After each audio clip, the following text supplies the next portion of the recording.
benda tu nampak binatang-binatang pelik lah. Boleh nampak. Tapir, Oh. rare. Tengok tapir macam nampak kat zoo kan. Dia tapir tunggal. Besar ni. Dia kawasan mana?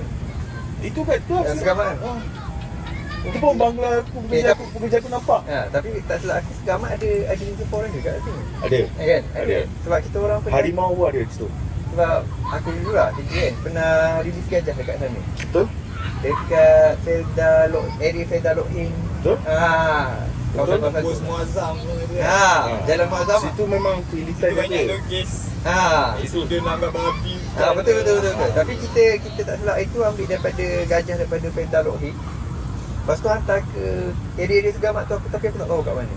Memang dia ada jaga situ. Harimau pun dia ada jaga. Kau situ kau tak boleh nak suka hati tembak tau. Okay, Once kau tembak confirm ranger pilihan semua datang tangkap kau confirm lah. Semua Sekejap dah attack sekejap lah. je. Tapi kat situ kuat kan orang tembak ayam hutan ni. Itu sebab aku ada cerita kan. Okey.